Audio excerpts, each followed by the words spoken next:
श्री गिरिराज जी की तलहटी में माधवेंद्रपुरी बाबा भजन करते थे। बहुत ध्यान से सुनिए सब लोग, इधर देखो। माधवेंद्रपुरी दास जी, हम क्या निवेदन कर रहे थे? माधवेंद्रपुरी बाबा भजन करते थे। एक छोटे से गोपाल जी, एक छोटे से ब्रजवासी बालक को रूप धारण करके आते और आकर के उनके सामने बैठ के दर्शन लाभ लेते। तो माधवेंद्रपुरी दास जी उनको बता दिया ठाकुर जी ने कि मैं ही परमात्मा हूं, मैं भगवान हूं, यहां लाला बन करके आनंद कर रहा हूं। तब एक दिन माधवेंद्रपुरी दास जी ने पूछा कि आपके श्याम वर्ण अंग पर हमें कभी कभी ऐसा अनुभव होता है कि अत्यंत प्रश्वेत, बहुत पसीना आपको आता है, और कोई कोई आपके अंग में जैसे छोटे छोटे कुछ ऐसे चिन्ह दिखाई देते हैं, ऐसा लगता है कि आप श्रमित हो गए हो। तो श्रीनाथ जी बोले, मैं यहां गिरिराज पर्वत में विराजूं भीतर, दोपहरिया में बहुत जोर से धूप पड़े और वह धूप के कारण मुझ को बहुत जोर से गर्मी लगे, मेरे सर्वांगीण अंग में बड़ी उष्णता है जाए, कहीं कहीं छाले पड़ जाएं, मैं जोर से जल जाऊं। वैसे तो मुझ को दूध को अभिषेक किया जाए, मुझ को दूध पिवायो जाए, मुझ को 56 भोग परवाए जाए, पंचामृत अभिषेक से मेरो आनंद कियो जाए, पर वासे नैका देर के काजे तो सुख मिले, लेकिन फिर तो ये पीड़ा हेन लग जाए। माधवेंद्रपुरी दास जी बोले, तो भगवान आज्ञा करो, आपकी ये पीड़ा हमेशा के लिए दूर कैसे होगी? बोले कि बढ़िया वारो कपूर और चंदन में घिस करके केसर मिश्रित करके जब चंदन तैयार करके मेरे श्री अंग पे लगाए हो जाएगो, तब मुझे कुछ सुख मिलेगो। तो माधवेंद्रपुरी दास जी बोले, तो मैं चंदन तैयार कर देता हूं। बोले कि ना, ऐसा वैसा चंदन नहीं, अब लगाओ तो फिर बढ़िया वारो लगाओ। केसर मिश्रित करके जब चंदन तैयार करके मेरे श्री अंग पे लगाए हो जाएगो, तब मुझे कुछ सुख मिलेगो। तो माधवेंद्रपुरी दास जी बोले, तो मैं चंदन तैयार कर देता हूं। बोले कि ना, ऐसा वैसा चंदन नहीं, अब लगाओ तो फिर बढ़िया वारो लगाओ। तो बोले, बढ़िया वारो चंदन कहां मिलेगा वो बताओ। बोले, सबसे बढ़िया कपूर मिले चक्र तीर्थ में, जगन्नाथपुरी। और सबसे बढ़िया मलय चंदन, मलियागिरी चंदन भी कहां मिले? बोले, जगन्नाथपुरी में। और बोले, वहां मेरो एक स्वरूप है, वह स्वरूप को रोज चंदन लागी हुए, रोज चंदन लगाए हो जाए। आप तो वहीं जाओ और वहां से चंदन लेकर के आओ और आकर के मेरे श्री अंग पे लगाओ, तब मुझको सुख मिलेगा। तब माधवेंद्रपुरी दास जी श्रीनाथ जी की आज्ञा प्राप्त करके निकले हैं नीलाचल धाम के लिए। आ रहे हैं जगन्नाथपुरी चंदन लेने के लिए। बीच में जैसे गोपीनाथ जी का मंदिर पड़ा, माधवेंद्रपुरी दास जी पहुंच गए। जाकर के आहा, भुजा उठा करके नृत्य कर रहे हैं, नृत्य कर करके गा रहे हैं, गोपीनाथ जी का दर्शन करके आनंदित हो रहे हैं। नित्य 11-12 सकोरों में, मिट्टी के पात्रों में ठाकुर जी को क्षीर का भोग लगाया जाता है और वही भोग सारे दर्शनार्थियों को बांटा जाता है। लेकिन माधवेंद्र जी अकिंचन दूर खड़े थे, सब में बट गया, लेकिन माधवेंद्र जी को नहीं प्राप्त हो पाया। आप 3-4 दिन से भूखे प्यासे और थे और आपका एक स्वभाव और था। माधवेंद्रपुरी दास जी, उनका नियम है कि वो अयाचक हैं। भूख लगेगी, प्यास लगेगी, लेकिन मांगेंगे नहीं। कोई स्वयं दे जाए तो छोड़ेंगे, नहीं तो पालेंगे।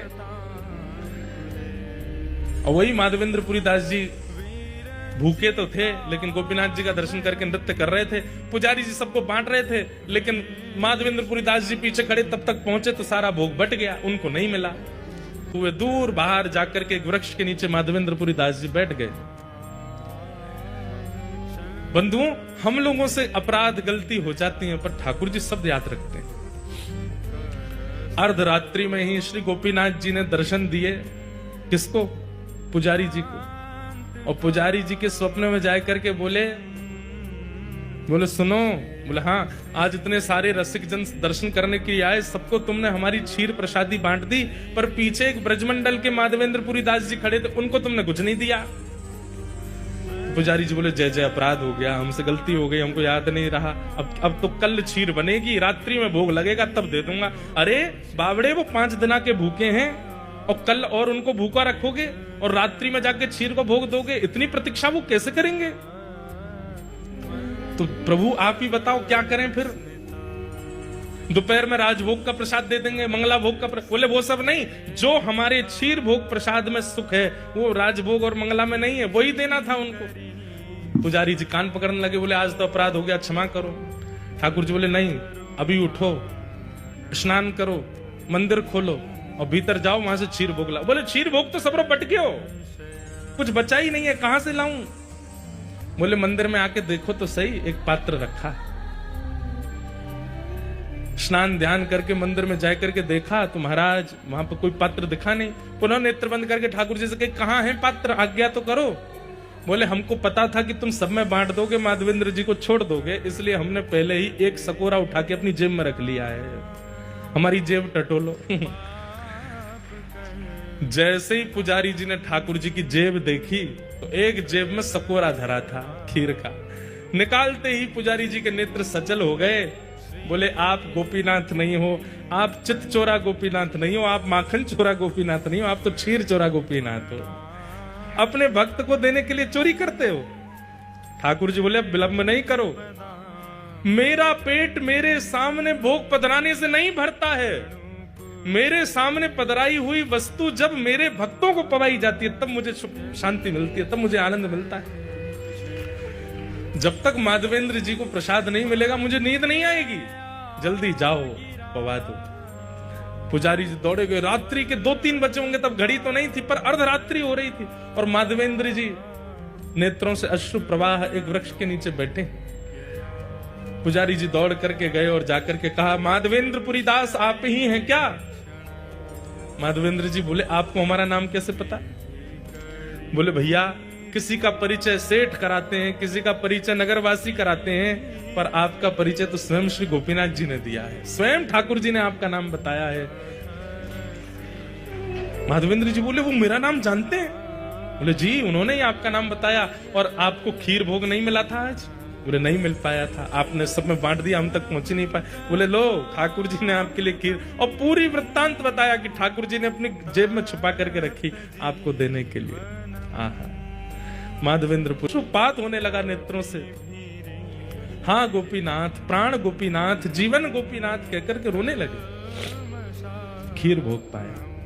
और ये कथा जब प्रातःकाल होती पूरे नगर में प्रसिद्ध हुई, नगर के बाद प्रांत में प्रसिद्ध हुई और पूरे भारत में प्रसिद्धि हो गई और ठाकुर जी का नाम बदल गया, खीर चोरा गोपीनाथ। उससे पहले त्रेता से लेकर के द्वापर तक वे केवल गोपीनाथ थे, लेकिन माधवेंद्रपुरी दास जी के आते उनका नाम क्षीर चोरा गोपीनाथ पड़ गया। बोले ठाकुर जी। तो माधवेंद्रपुरी दास जी को श्रीनाथ जी ने भेजा है, जाओ जाकर के जगन्नाथपुरी से चंदन लेकर के आओ। और तभी जब सुनिए सब लोग ध्यान से इधर देखो, माधवेंद्रपुरी दास जी जब यहां से कपूर चंदन लेकर के गए, घिस करके श्रीनाथ जी को अर्पित करवाया और बोले फिर अकेले श्रीनाथ जी को क्यों लगा, सब जगह वो चंदन वितरण किया। और तब से आज तक हमारे सब श्री कृष्ण तीर्थों में चंदन यात्रा होती है, चंदन उत्सव होता है। अक्षय तृतीया को ठाकुर जी को चंदन पधराया जाता है। उसके शास्त्रीय प्रमाण, वैदिक प्रमाण, पौराणिक प्रमाण भी हैं और एक भावना का प्रमाण यह भी है कि चंदन यात्रा जो है